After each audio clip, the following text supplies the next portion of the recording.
Η παράταξή μας Βήμα στο Αύριο ξεκίνησε αυτό το ταξίδι πριν από 4 χρόνια με ένα φιλόδοξο στόχο: να αλλάξει το μέλλον του τόπου μας προς το καλύτερο.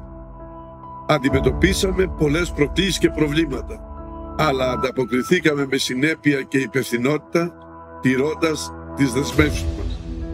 Βασικός συντελεστής σε αυτό ήταν η εξαιρετική συνεργασία με το προσωπικό του Δήμου. Διεκδικήσαμε και πετύχαμε την απορρόφηση όλων των χρηματοδοτούμενων προγραμμάτων στα οποία δικαιούχος ήταν ο Δήμος.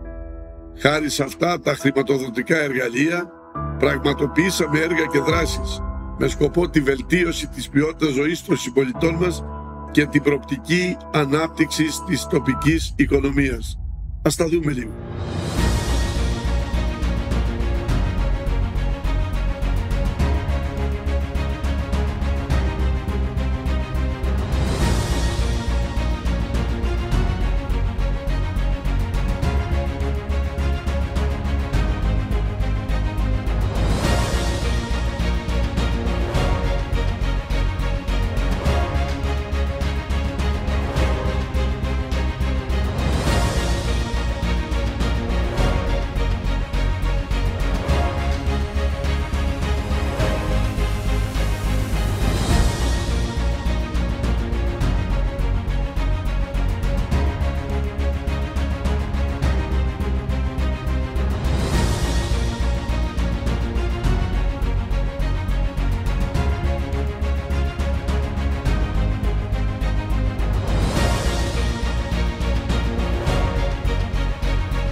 Όπως είδατε, η αρχή έγινε.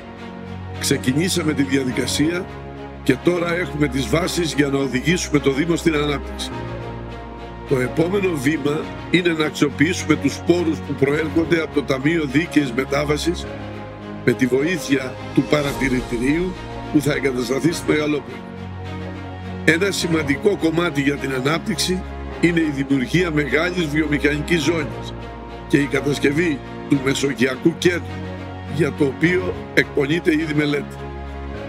Τα εκτιμόμενα χρηματικά κεφάλαια που θα επενδυθούν τα επόμενα 5 χρόνια ανέρχονται σε εκατοντάδες εκατομμύρια ευρώ. Το πρόγραμμά μας είναι δομημένο, πολύ καλά σχεδιασμένο και ξεκάθαρο. Ελάτε να ενώσουμε τις δυνάμεις μας και να προχωρήσουμε μαζί.